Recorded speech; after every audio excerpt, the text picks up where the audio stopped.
Hi everyone, it's Nicole. Welcome back to my channel and another card making video tutorial.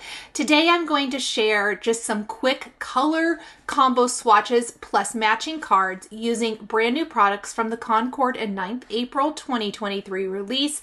This release is so amazing, and I'm going to be using one of the new products with the cardstock and the swatching and all of that good stuff for my video today. Here's a peek at all 5 cards with the matching swatches. I'm going to give you a close-up look and talk a little bit about my process. So here is the color combo swatch book, which you probably saw me create a swatch in my previous video. I will link that at the end of this video. And here you can see the swatch and then the card I created from this. I'm using the new triangle background, and I thought it would work really nice with the previously released So Lovely set. So that's what I am using for the additional embellishments. All cardstock, just a small stamped sentiment. So lots of pretty color combinations. I had rainbow, and then I had some pretty blues and greens. This is kind of what I call the patriotic background, but it's really just kind of a beachy summer background, I feel like. We got some pinks and oranges, just really fun color combo. And then finally, I have what I call lemon lime, which is yellows and greens, of course.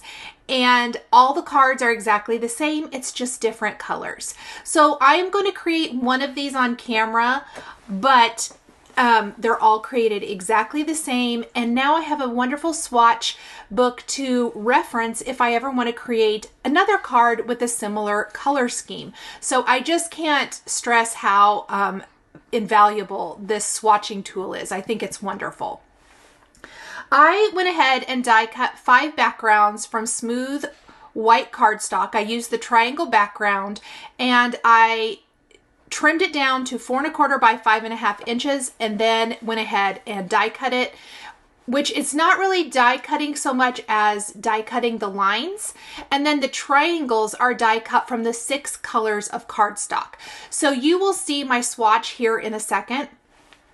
The first card was created, I kind of die cut it all at the same time.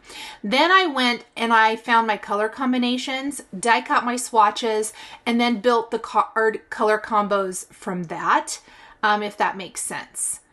Now I decided to do hexagons for the background. You can do so many different designs here. You're obviously going to see me put a little bit of glue down and use a pick and place tool of some sort, an embellishment wand, to place these. I did try to mix up the order of my triangles in my hexagon for each of these, so it's almost like cutting up a little piece of pie or something, but I love it. So for my design, I wanted it to be kind of almost like the hexagons are falling from that top left corner and then kind of down towards the right and then back to the left bottom corner. And you'll see what I mean as I add in the 2 hexagons that are kind of falling off of the page, if you will. And that is going to give a much more, I don't know, realistic look. Not realistic, that's not the word I'm looking for, but it makes it seem like the elements aren't floating. It grounds everything. There's the word I was looking for. It just tends to ground everything if you have some elements falling off the side. Now I did grab my So Many Thanks sentiment because I kind of wanted to play around with that, and then the little mini spool. I really played around with my So Lovely elements to see what I thought was going to work the best. Did I want to use the small spool? Did I want a big one? The big one just felt too big for this particular card. And so I really just kind of played around with how do I want my placement? How do I want things to look? Do I want the spools in the hexagons? And I felt like that covered up too much of the hexagon. Do I want to put a heart in the center? I really just kind of played around with it at this point, and then I'm trying to figure out where I want those additional 2 hexagons to go. For this, I really like an odd number, so 5 hexagons, even though 2 of them are just partials. With the triangle dies that come with the triangle background, there are some partials. So here are some partial pieces, or one there along the side. You can use partials or full. I will have to trim off some of these. It really doesn't matter, but I do like that there are some partial pieces that make it really easy to put everything right where you want it to go. And it's already looking exactly how I want it to look. I like this so much better. So let's go ahead and add our final few triangles. We will flip the panel over and trim off the rest, and then we can finish building our swatch. I want to show you building the swatch and then finishing up the card with the additional elements. And you could use really any elements you want here, or you could forego adding any additional elements and add in just a nice big sentiment or something like that. The possibilities are endless. Now this is a 6 swatch card. That's a lot of the word swatch. And there are 2 options for spacers. There's the thicker one, which I showed in my first video, and then this narrow one if you want to do 6 swatches. So I am using the narrow one, and again, super lazy, did not die cut it from cardstock. I'm just using my metal die as my spacer to space out my swatches. Now, I do notice that I forgot to stamp the names of these on camera. So there is a stamp set that will swatch the names of your cardstocks or inks on your swatch, which is amazing. Absolutely love that. You can definitely check out my first video if you need to see that done, but pretty easy, pretty self-explanatory. And I am just going to keep building my little swatch up. I do finish the top. I love that there is the whole reinforcer there.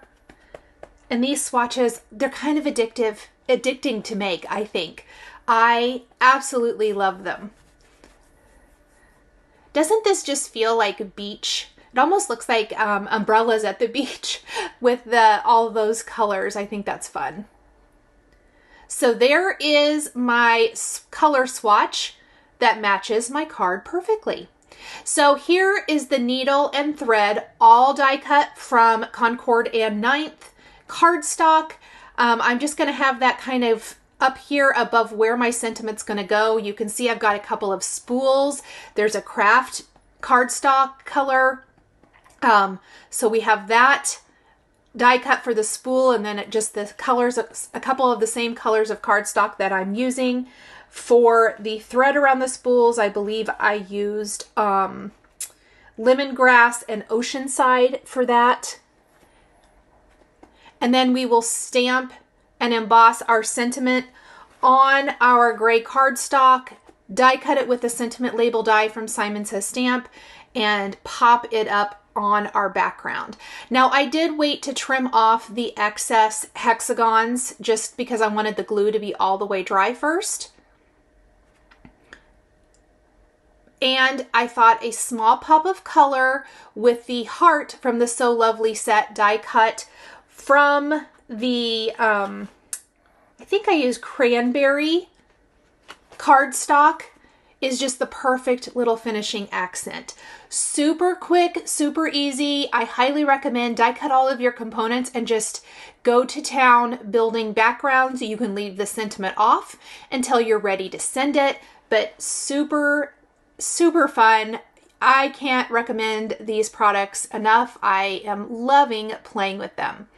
Thank you guys so much for checking out my video today. For more information, please visit my blog. The supplies are listed and linked below the video here on YouTube.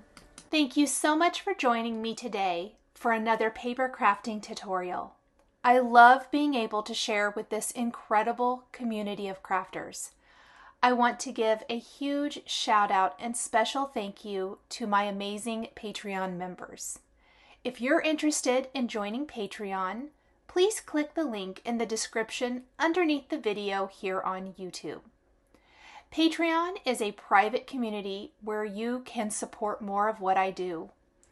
There's exclusive content, You'll receive a handmade birthday card from me during your birthday month, monthly lives for my top tier patrons, and more. We would love to have you join our growing community. If you enjoyed this video, please subscribe to my channel, click the like button, and don't forget to click the notification bell so you're always notified when I have a video or go live. Thank you again for watching, and I'll see you again next time.